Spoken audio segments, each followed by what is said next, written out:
friends, I'm very glad to welcome you here in the Kreisky Forum for an extraordinary event. We have 4 wonderful ladies, the courage women, whom we invited to talk about human rights on the anniversary of human rights. And I would especially like to thank Ambassador Struhal and his team from the Foreign Ministry, because they were extremely supportive in putting this program together. And thank you so much. Thank you very much. Please welcome with me Marina Litvinenko, Galina Timchenko,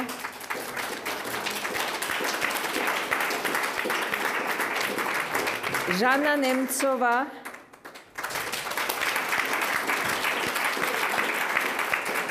and Veronica Tsepkalo, together with the one and only Tessa Szyszkowitz.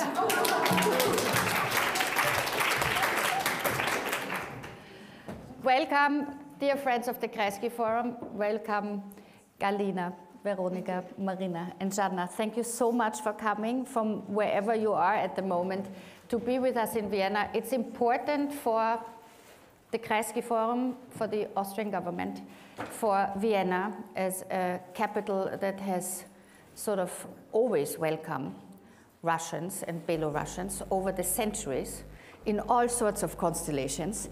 And it's very important to have people with us who represent also the other Belarus and the other Russia, since you have the unfortunate fate to have governments in place that are not only warmongering, but also destroying sort of the future of your existences, but also of your children.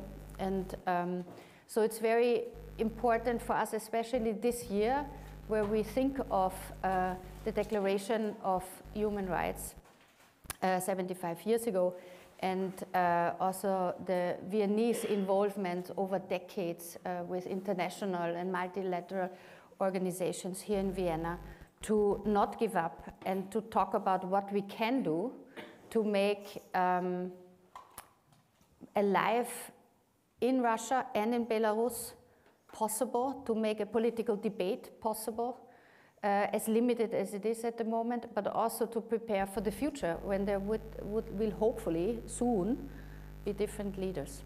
And so we were thinking to bring together women, especially, who in my time in Russia, when I lived in Moscow, always thought what an incredible courage women especially have brought into this debate. In a very macho, militarized society, it is often the women who bring the rationality and also the humanity back into the society. So Zhanna Nemtsova, next to me here, unfortunately saw her father killed on the 27th of February in 2015 near the Kremlin, and it ended your life as a peaceful Russian person, because suddenly the question was, how do you get engaged in a country where you can get killed for civil opposition to a regime? And so Zhanna went at the time to Western Europe, to Germany, worked as a journalist at Deutsche Welle, and has now at the moment set up residence in Prague in the Czech Republic, because she has founded the Nemtsov Foundation, where she has different programs that are dealing with human rights, with journalism, with academic master programs. That's what she's doing at Charles University in Prague at the moment. And so she has, in a way, continued the legacy of her father without being a politician, but being on the side of an NGO. Next to her, Marina Litvinenko, who lives in London. Her husband was killed by Russian FSB agents in 2006 in a hospital. He died in a hospital in London. in front of the eyes of the world. In 2006, it was a time when it wasn't so clear to most people that Putin was turning Russia into a criminal regime that not only made life difficult for people in Russia, but also followed his critics and his enemies in a Western capital like London. And Marina, who was herself not a politician or like her husband formally working for the Russian security apparatus, security service himself, she was actually a private person who had a life that she planned to live with husband and son after they escaped from Russia, because instead of putting the corrupt people that Alexander Litvinenko accused of threatening and plotting to murder oligarchs, they put Alexander Litvinenko into prison. And so he, in the end, had to escape from Russia, and they came to London, and then he was killed there. So Marina had the choice to stay quiet with her head down and just to accept that, because the Russian establishment was, of course, never persecuting the murderers of her husband, but also the British government. All of our governments at the time were quite shocked about a public murder like this, but nobody took action because it was just London was Londongrad, if you remember this expression. There was a lot of Russian money coming in. It was very convenient, not only for the British, also for the Austrians. Of course, it's always nice if foreign citizens want to spend a lot of money on nice houses and bring their children to school. So we didn't know at the time what it actually implied to have the first time a visible murder like this. And Marina took it on herself to drive a relentless campaign to create a public for a knowledge about what happened to her husband.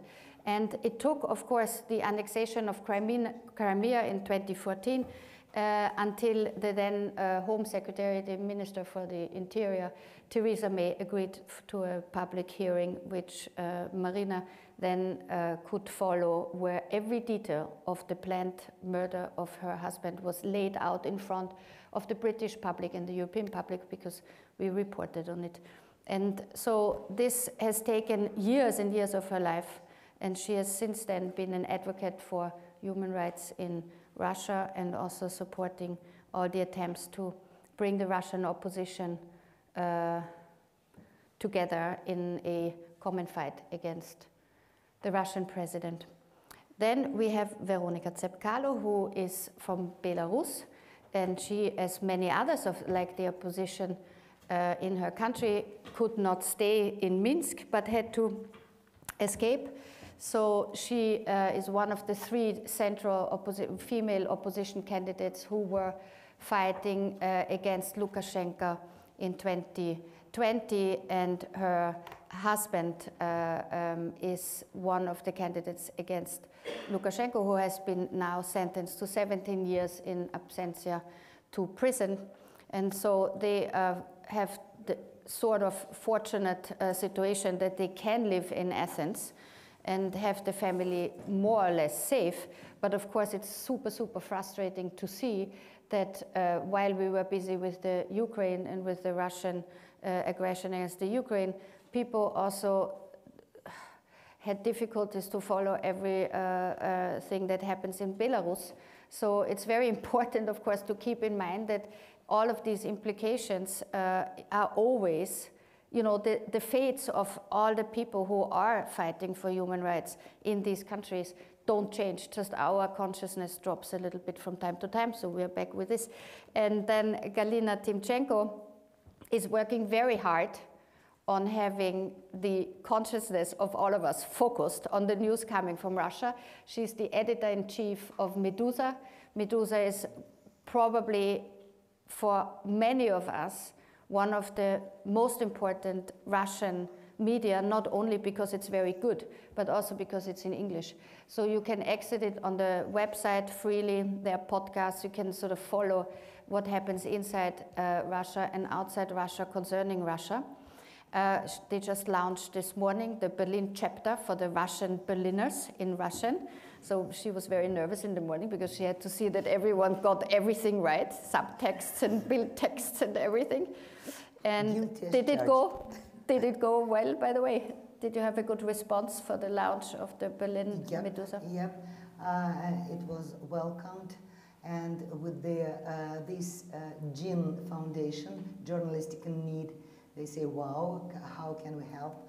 And that's publishing house, they offered us any support we need. That's good. It's okay, yeah. We should also have a chapter in Vienna. We should work on this. The Medusa Vienna should become into motion. I think that would be a good thing. We have a pretty large Russian community, and also for all the Russian spies who are listening to us, that it would be good to inform them too what is really happening in Russia. Yeah. But let's start. I wanted to speak to you, first of all, about the situation in Russia, because what we do know is that we don't know when Putin will fall. Unfortunately, nobody knows. We don't know when the war will end, but we do know that there will be elections on the 15th of March. And we also know that the incumbent president will be re-elected. The question is if it's 80% or 99% of the votes that they will claim that he got. But my question to you, and I wanted to start to ask you, because if you are a Russian opposition thinking person, if you are active or not, the big question is, do you boycott these elections because you are fighting against a totalitarian system where nobody gets on the ballot that is not pre-selected by Putin or by the Kremlin team? Or do you say, we take every little option to voice an opinion, even if it's very limited, and that can create a political debate so that people don't feel completely abandoned by any type of political opinion? So maybe, Zhanna, you want to start answering this. Good evening. Thank you for inviting me. I'm very honored to be here with such a great group of courageous women. Yes, I think that I should set the scene of what's happening in Russia. Of course, it's in my opinion only.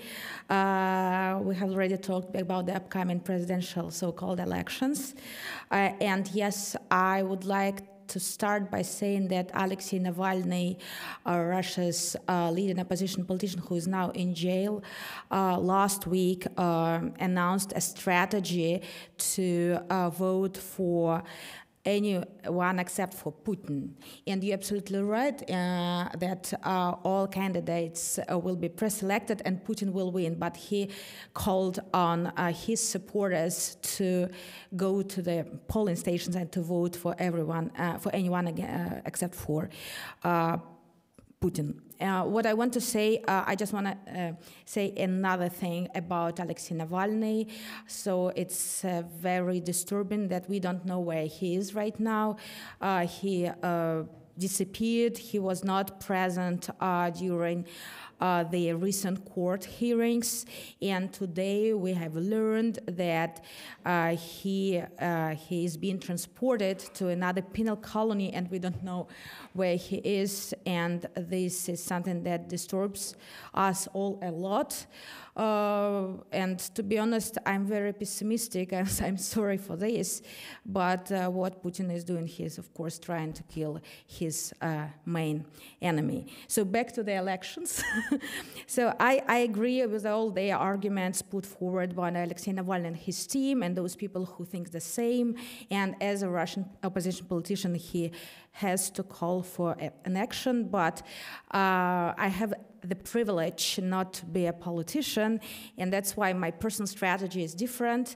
I think I will not go to the polling station. I will not cast my vote for anyone because I do not think that these elections are legitimate, and I think that if you participate in this, you in a way legitimize this process. But I agree with you that during the electoral period, it's time for probably you can see more interest in politics, but we once again should understand that Russia has a very depoliticized society dominated by fear, and I personally do not believe that there will be a lot of political debate in relation to the upcoming elections, and I do not believe in any black swan, in any scenario which we might compare to what happened in Belarus in 2020. But I want to say a few words about the implications of these elections, but what is more important, what will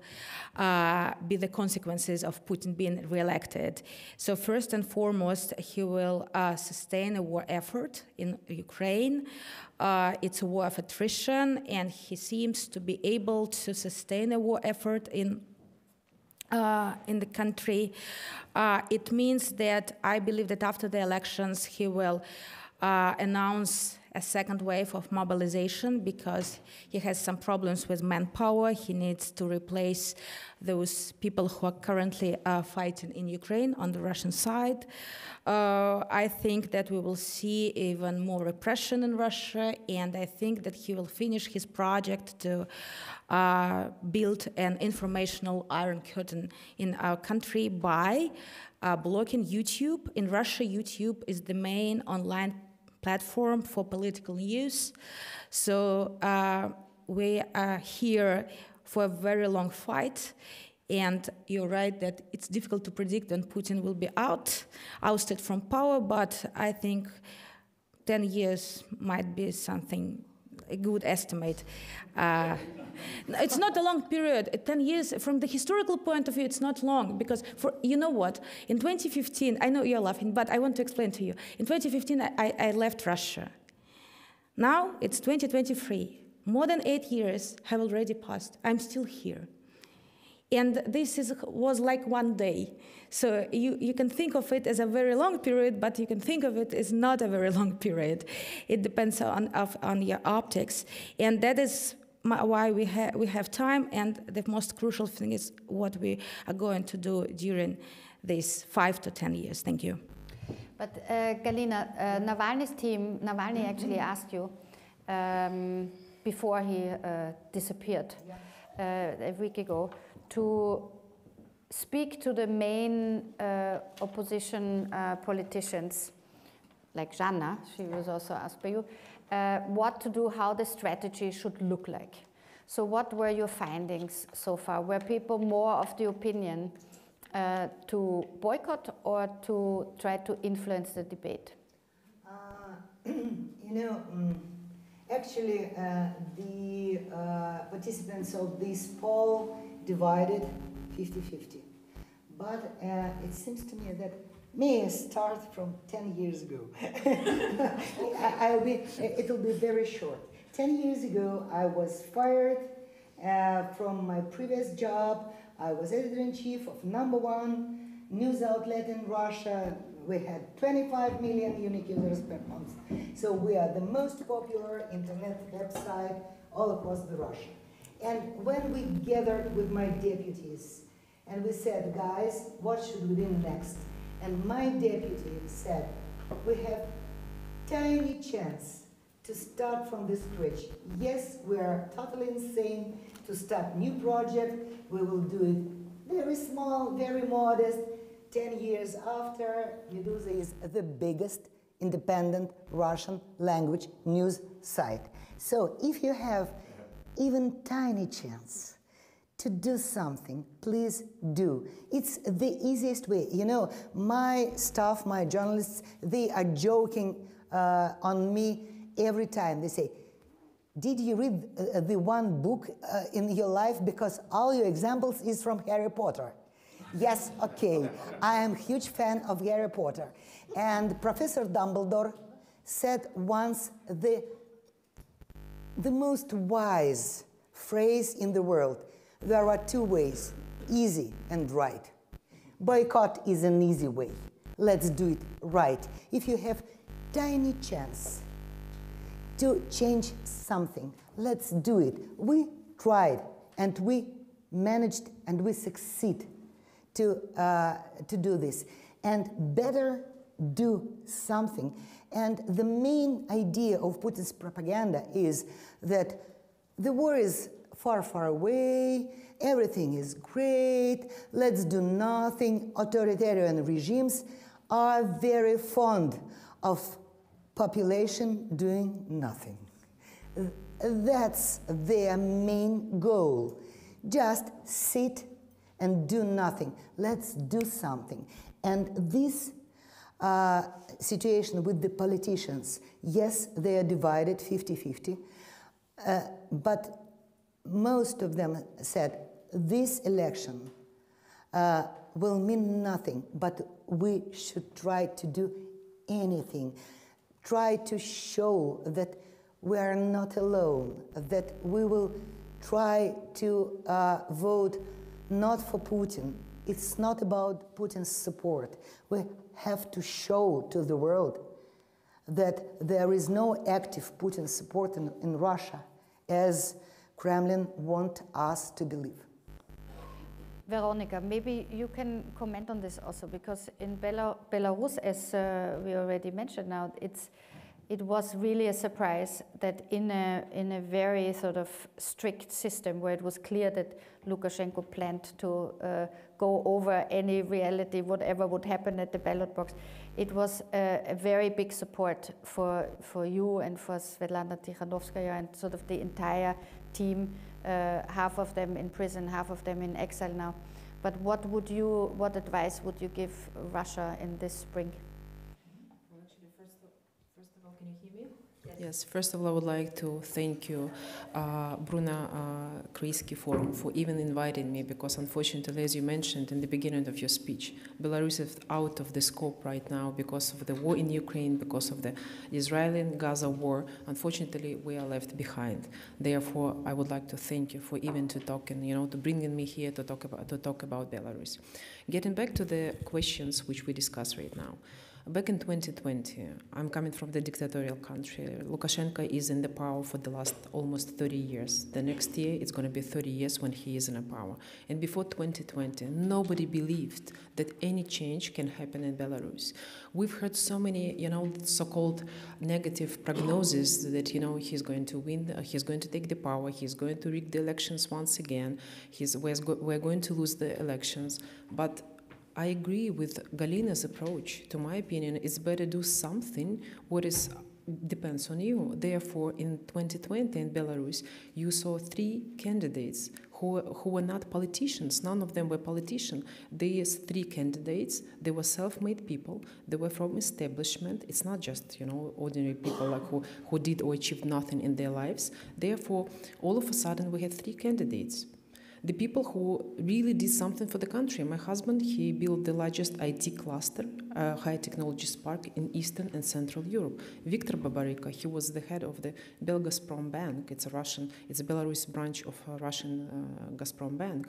And Sergei Tikhanovsky, husband of Svetlana Tikhanovskaya, he was a blogger. He had a YouTube channel. 3 people who came not from politics, but who came from establishment.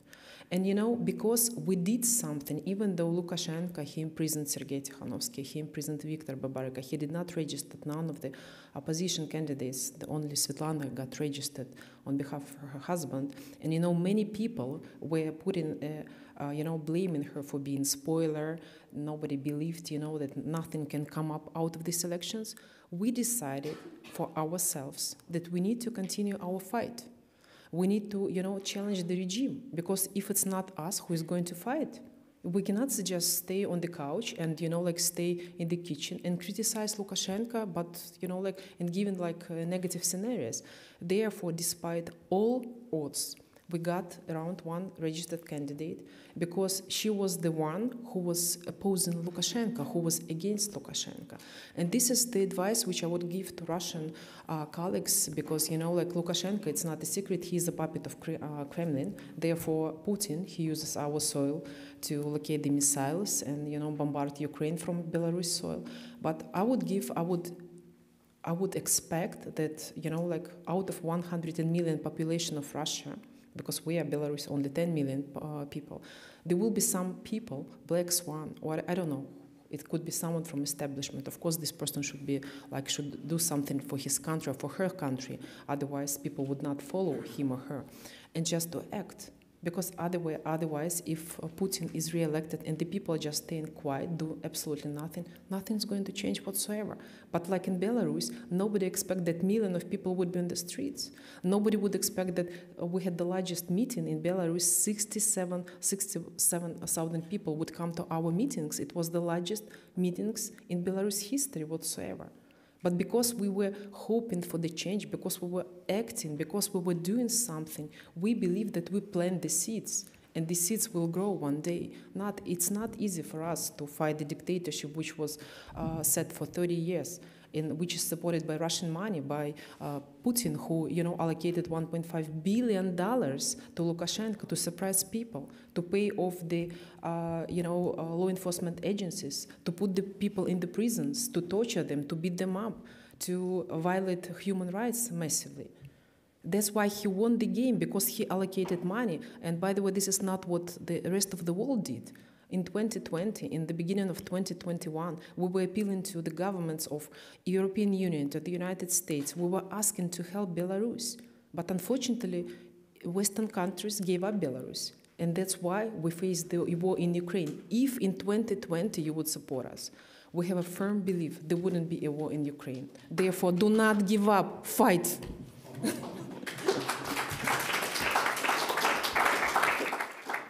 Well, let me take this to Marina, maybe because the fact that Navalny now has been taken out away from, to be even reached by his lawyers and his family, for me it means on the one hand that the regime wants to show that it can do whatever it wants with people that they have under control, which is it's life endangering for Navalny, of course.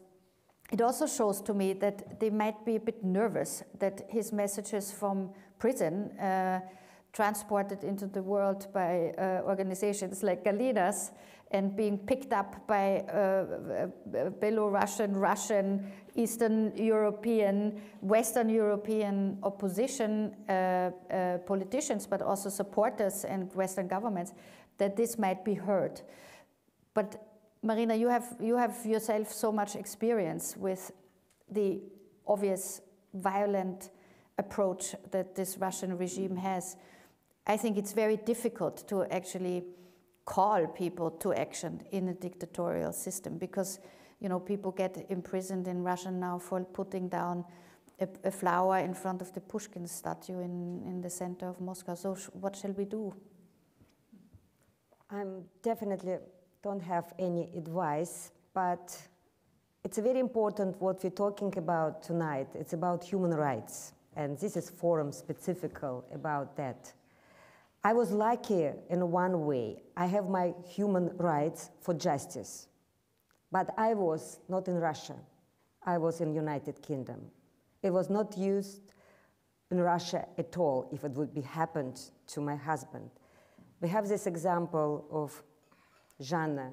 Her father was killed just in front of Kremlin. And what kind of investigation? But Zhanna's human rights never been used in a full, because we know who behind of this crime, but he never been named as who ordered this killing. And the same happened to Alexei Navalny.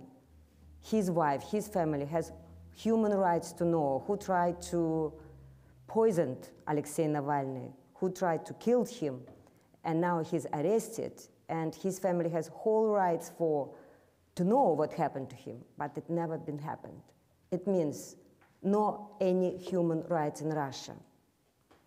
And this situation, I'm very balanced in this discussion about election. Election, it's another human right to go to vote to your candidate. But people have these rights? Not. Could you call this election? Not. Would be this another simulation? Yes. Does it make any sense to the West to say again, 80% decide Putin is president and make just a point, it was election? Or you finally will understand it's not election. Not any result will show real situation in Russia. Making boycott, what Galina said, it's just don't do nothing. But boycott is movement too. It's your decision. I'm not going to this election. I don't want it.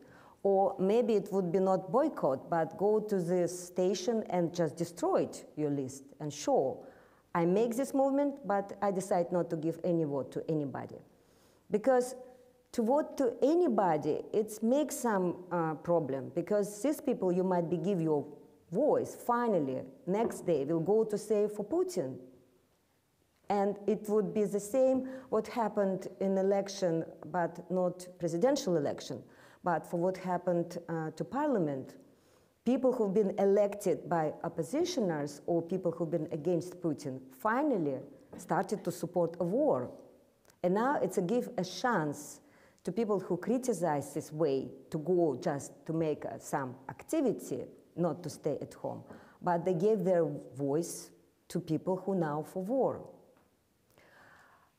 And when we're talking about 10 years of Putin after this election, why I was a little bit disagree? Because we have one very strong ingredient in this situation.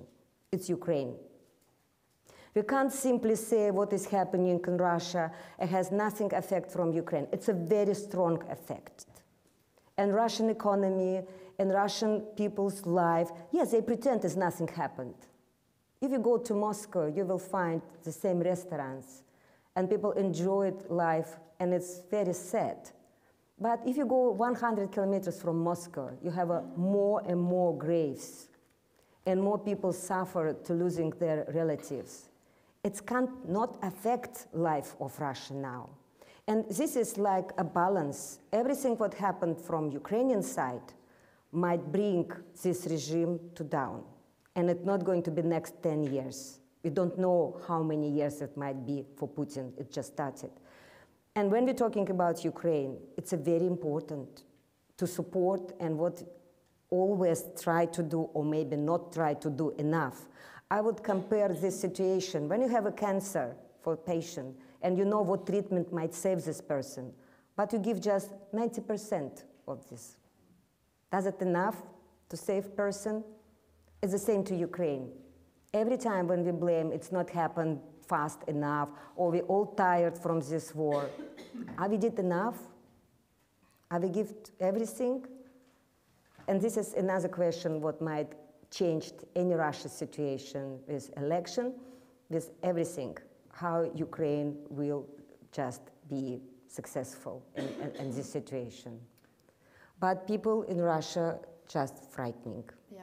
And this was always psychological break and never been enough time to recover.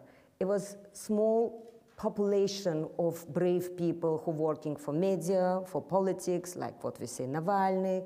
You can see people here. But this war make another damage to these people. They just afraid. They just want to live and just try to exist. Yeah. I think, Zhanna, you're itching to get into the debate. Yes, I think that in Russia this debate about what to do during the elections, these elections to Russia's parliament or presidential elections has been going since 2011, and Navalny has always taken the lead in this debate, and to be honest, he offered very different strategies over the years. It was the strategy during the parliamentary elections 2011 to vote for any party except for the United Russia. The United Russia is a party led by Vladimir Putin, so it's a ruling party of Russia. Then during the presidential election in 2018, when he was barred from participating in elections, he called on his supporters to boycott this election. It was also an action, by the way, because it was called a strike of voters. So we are talking about right now about tactical things.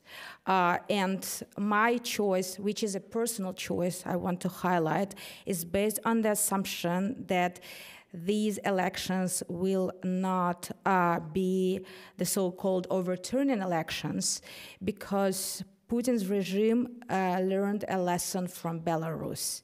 Because in Belarus, in my opinion, 2020, and lots of political scientists agree on that, it was a situation which is called in political science democratization by mistake, because he registered a candidate he did not control, which was Svetlana Tikhanovskaya, right? Because he was absolutely sure she couldn't be elected as the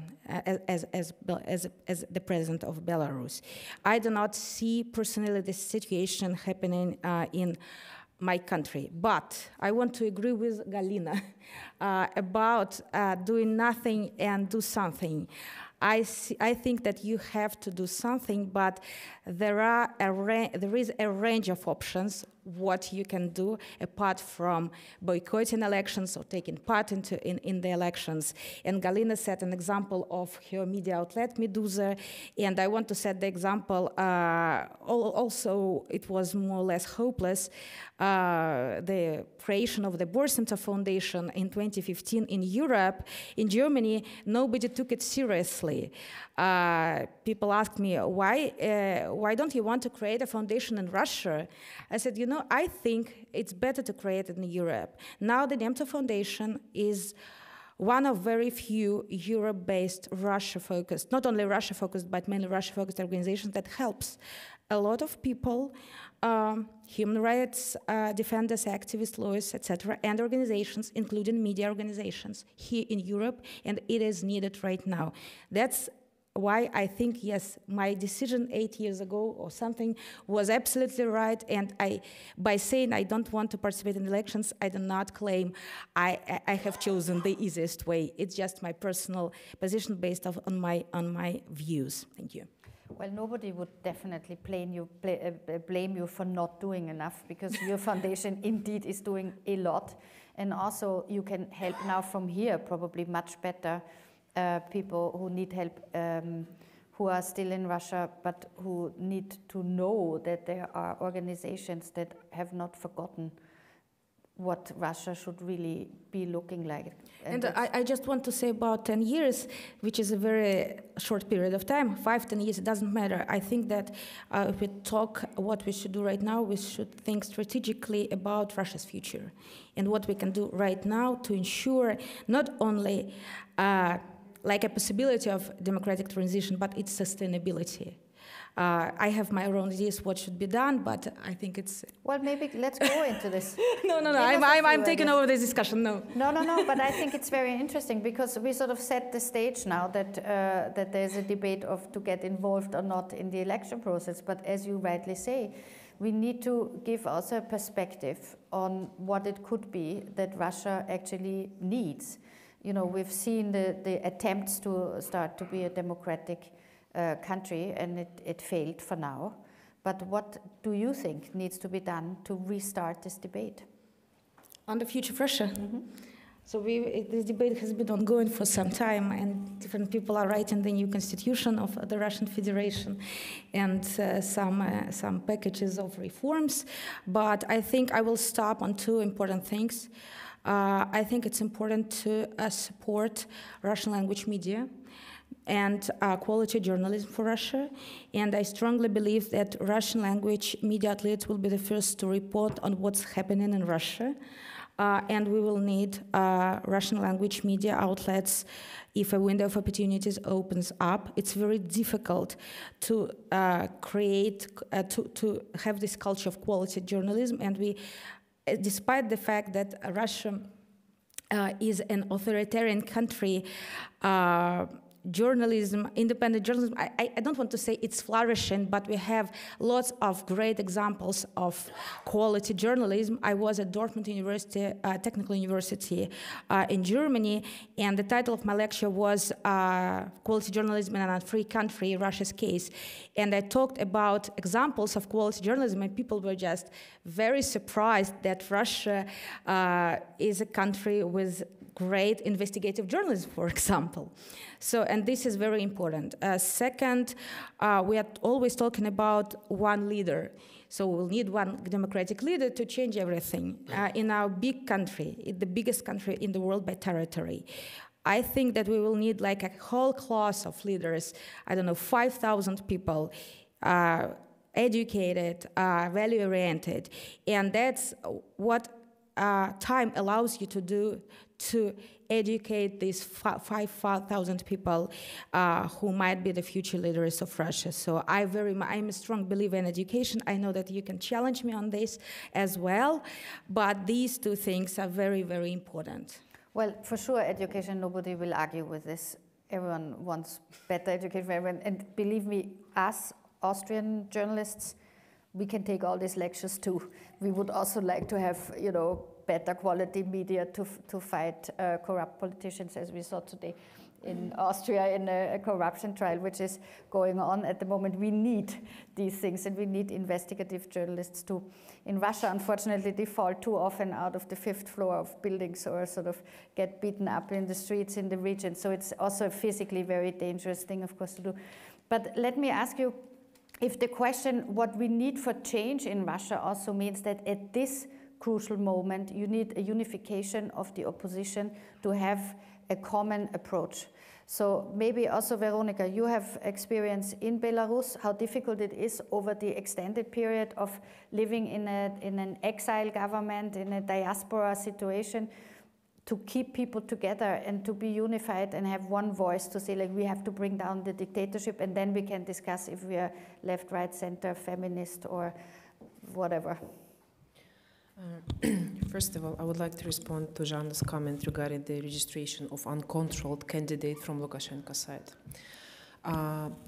It was not an exception in 2020. Lukashenko would register other unpopular candidates, especially back in 2015 and 2020. It was not the first time when he registered someone who was not popular, who was not even known in the country, because Svetlana was completely unknown in the country. What he did not expect other opposition leaders to close our eyes and unite against, around one registered candidate. This is what he did not expect. And he could not calculate this in his head. Because, in the previous years, we have these women registered as the presidential candidates, but maximum they would get 1 or 2% of the votes during the presidential elections. But this time it was completely different story, because we were targeting Lukashenko. We were targeting the regime. We were targeting the future of Belarus. That's why we closed our eyes. Despite on the many factors, we are coming from the different backgrounds, we have different educations, we have different political views. All we care about just to fight the dictatorship, and this is what he did not expect from Belarus people. And he, in the beginning, in 2020, he didn't even know what to do with us, with the women, because his famous quote, "Constitution is not made for women." So he really was completely lost in this situation. We put him in the situation when he couldn't fight with us, especially in the beginning, because women in Belarus are not, encouraged to take high positions or be part of the politics or take part in the debates, political debates, etc. So that's why I encourage Russian colleagues, if you have someone, it doesn't matter what is his or her view, but if this person really fights with the regime of Lukashenko Putin regime, just forget about your ambitions. Unite around this person and fight together, because only together you can achieve something. Otherwise, you just will be by yourself, alone on the stage with a very few people. This is how it was in Belarus, at least. In Belarus, we had completely, it was a complete shock for the entire country how the elections went in 2020.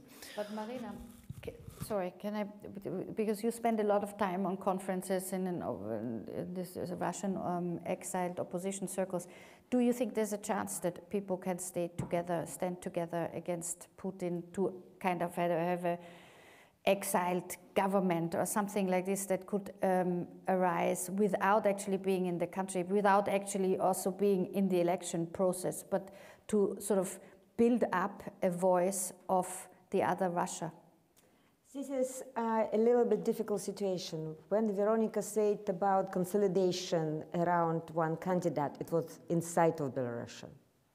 When we're talking about oppositioners outside of Russia, even they might consolidate and started to talk about one candidate to support, it's a different story, because people even inside of Russia have a different view, and they always blame people living abroad, like not understanding real situation in Russia. It's not only a problem inside of opposition, And it is kind of critical to each other who are in Russia and who is outside of Russia. But we are outside of Russia. And of course, when I see, from my point of view, this is huge discussion between different part of representation. It makes me feel exactly a little bit sad when you just try to be bigger or stronger or more powerful. You might have a different view, but you have to hear each other. You can't be sure you are only knowing exactly what to do. Because sometimes in dialogue or even talking, discussing with different groups, you might hear what is right things to do. Maybe you would make mistake.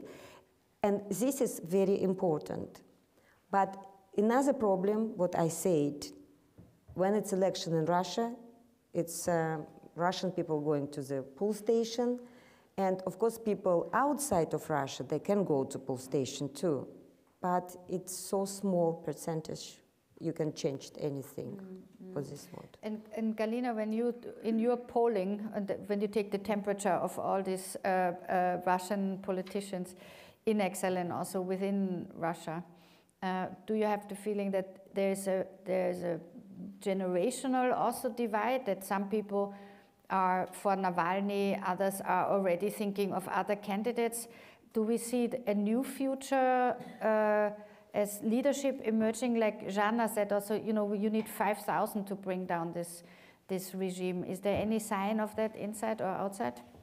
You know, it's not about the generations. It's all about the idea of one leader or bunch of leaders.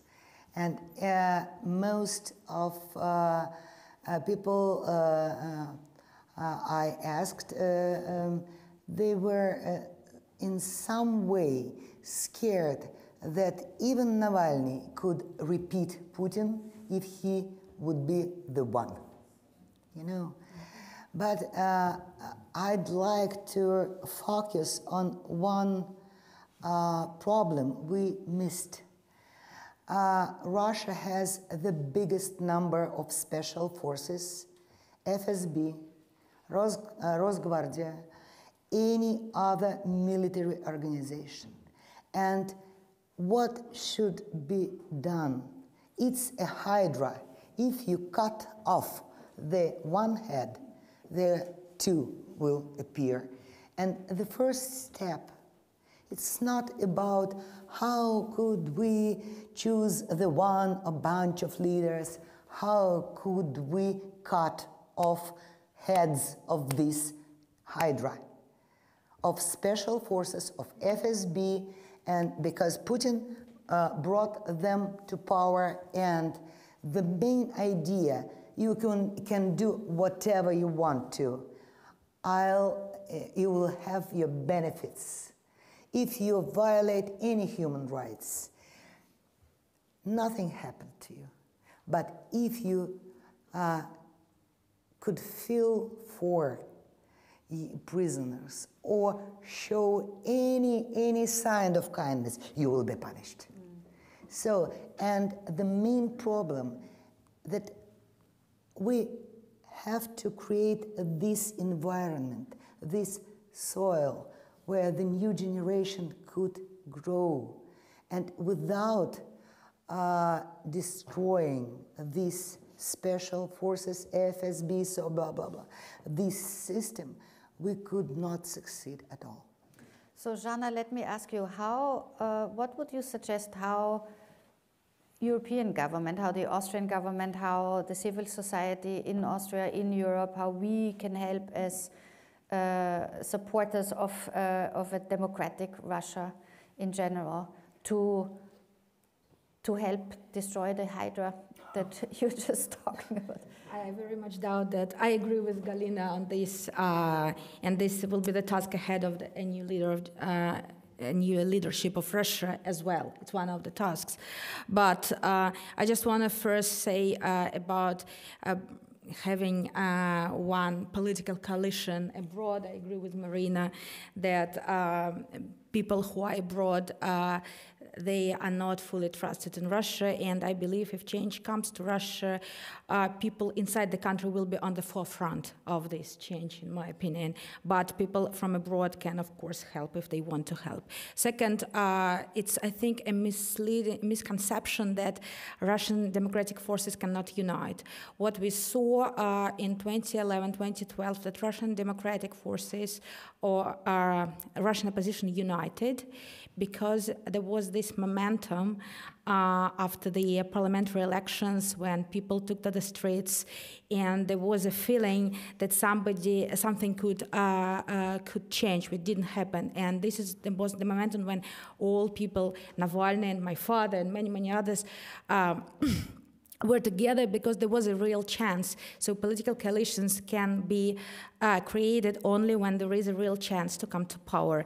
It is true not only for Russia, but for every country, including Austria, where we are right now. Normally, different parties and different politicians hate each other, but when it is about power, they have no choice, other they will just lose. Second, I think that we also underestimate competition and debate even within people who share the basic values. Here we have this debate right now with Galina, and I came here, I was very tired, but when we started to discuss, I woke up.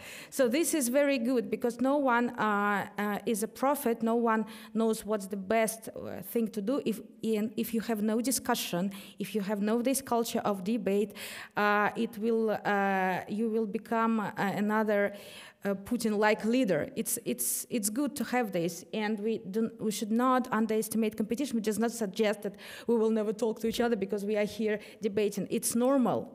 It should be always like this, not the other way. What Austria? Today we were at the parliament, and I asked your members of your parliament, what is your strategy towards Russia? And also I asked another question, what is your strategy towards Russian civil society? I didn't get any answers. I don't know what is the strategy of Austria towards Russia, and I don't know what is the... You're laughing, so am I right? No, I'm right. It's a very difficult question. And also it's a very difficult question how to deal with Putin's regime after the elections. It should be a big debate around this. And I know that some countries, for example, Lithuania, Germany, have, and the European Union, by the way, they don't have, I think, any strategy towards Russia, but they have their strategies towards Russian civil society. And these countries, since the invasion, have offered a lot of support to Russian journalists, human rights defenders, and to Belarusian also human rights defenders, journalists, and activists, especially Lithuania. So I don't know what is. I asked them, should we discuss some strategy in relation to Russian, I don't know, pro-democracy people. And we haven't had time this time, but I will come back and probably we will discuss it. But the political situation here is, as far as I know, I'm not knowledgeable that much, but what your politicians told us that there is a lot of support to the far-right party in Austria. And this is, of course, this is a big concern, but probably on a more philosophical note, I was interviewed by Medusa, and the title of the interview was "Compromises Will Not Save You." So this is a very important lesson learned by Russia and should be learned by other countries. But let me pick this up, the idea that, of course, a country like Austria, which is militarily neutral, cannot answer to the question that Marina put a little bit in the room here so easily. And that is that the fight over Russia is being decided in the war in the Ukraine right now, which means then, if we continue this thought, how can Western or European governments help Russia or try to help the Russian opposition? It basically means we have to support the Ukrainian war effort, because it's on their backs that it was also decided if Putin wins and can stay in power, whatever. So, Marina, would you think we should all stand together, try to, do a Timothy Snyder campaign to raise money everywhere, to buy weapons to help Ukraine to defend itself. First of all, from my life experience, you always lost if you're not united. And this is fight against of Putin's regime might be win only united in European Union, European countries, and all power what understand what is happening in Ukraine. It just should not be like this. And I remember when my husband was poisoned, and it was not great united around United Kingdom and make any change. And United Kingdom was not so strong enough to fight against Russia. And it takes another 10 years to prove, yes, was radioactive material to use in London, and it was very highly likely Putin and former director FSB Patrushev were behind of this crime. And again, world didn't unite it. I did not say about another attempting to poison in 2018. I didn't say about poisoning of attempting to kill Alexei Navalny. And this is war in Ukraine. And what I already mentioned, you have to be united and prove as a country, not just Austria, to support Ukraine. Because without this support, it's not only Ukraine lost, you all lost it. Because this is war, not only war for land, and not only Ukrainian died for their identity, be Ukrainian, and they're killing because for this. Definitely it's a fight for civilization. Because what Putin is doing now just destroyed everything what we called European human rights, what we called democracy, and if he win, I'm sure it's never happened. We all have to realize democracy just lost. Veronica, besides the question of war and weapons, we were discussing also in Parliament today with our parliamentarians what people on a political level can do. And you spend a lot of time taking the testimony of political prisoners after their release and what they went through, and you made testimonials of it. And can you tell us what you think one should do, or how people can help, or what initiatives would be good to support political prisoners, but also the people who could give testimony now about it? First of all, I would like to let you to inform you that we have Belarus Women's Foundation, and a lot of some people who are the Belarus Women's Foundation. Belarus Women's Foundation, exactly. And I see people here in this room, Belarusian people who really been fighting for Belarus, even though they are Austrians, they live in Austria, in Vienna for many years, they still fight for our country. This is unbelievable. And for me, this is a great example how you're being abroad still very connected to your country and very committed to your country. So thank you so much for everything what you do for Belarus women. Valia, Diana, this is number one. Number two, our volunteers of Belarus Women's Foundation, for 6 months we were collecting the testimonies of the women who was raped in Belarus, who was who was tortured, who was beaten up, who was humiliated. For 6 months, the volunteers of Belarus Women's Foundation were collecting these testimonies. And as the result of this job, we filed a suit to International Criminal Court in The Hague.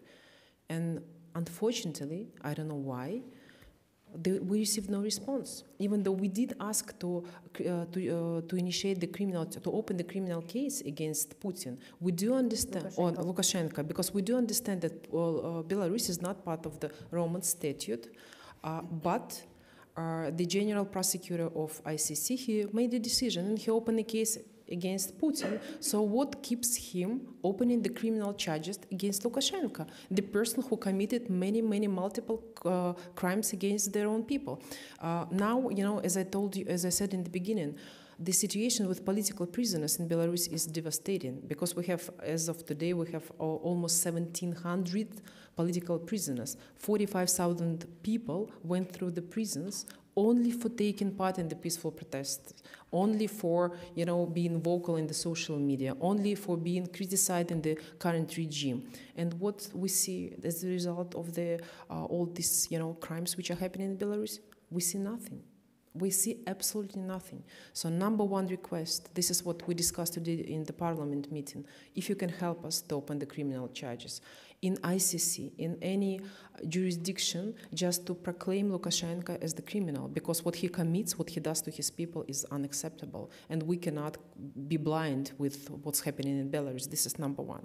Number two, ultimatum. This is what we also launched this initiative couple of years ago. You know that the 60-70% of all the goods which are coming from China by land is going through Belarus. So if you close the border between EU countries and Belarus, believe me, and you put ultimatum to Lukashenko and ask him to release political prisoners, at least women, it would make a difference. I'm a firm believer that Europeans can live without Chinese goods for 2 weeks, without laptops, without phones, etc. But it's the cost of the life of our Belarus people. And this is very simple action from your side. This is number two. If you can help us to close the border, it would make a difference between, if you remember what happened in 2020, during this crisis, migrant crisis on the border with Belarus, when Lukashenko sent all these Iranian people to the border of Belarus, then it was an ultimatum from Poland government. They said, like, if you do not solve this crisis, the border will be shut. Lukashenko, within 2 days, he solved the issue. Why nobody listened to us? It's a simple step how to solve the problem with the political prisoners. This is number two. And number three, I know, you know, in Austria, in other countries, nobody knows what's happening inside of the country, inside of Belarus. Please help us to organize like sessions when we will be sharing the cases, the examples of the political prisoners, what's happening with our women who are, you know, who are not with their families, with their children right now, because they're sentenced to 6, 7, 9, 10 years in the prison. And number four, please just organize ad hoc group under, you know, like patronage maybe of the Ministry of Foreign Affairs of Austria or Parliament, and put all opposition leaders together. Because, you know, don't choose between one party or another one. Just put everybody together in the room, because, you know, we have different ideas, we have different approaches. This is what helped us to win the elections, because we believe that we won the elections in 2020. This is what will make a real difference, just to put everybody together in the same room and to have like an action plan, what has to be done in the future to make sure that Belarus is independent, not part of Russian Federation, because we are independent and we will never be part of the Russian Federation, and how to, you know, bring the war in Ukraine to end, because this is our pain in Belarus. Our territory is used against Belarus people will. And please do not punish, do not use this collective punishment, because now the people who are fighting Lukashenko is suffering the most. Thank you. So we have a to-do list. It's a long list. Which is really also very useful, I find, that because there are really things that can be done.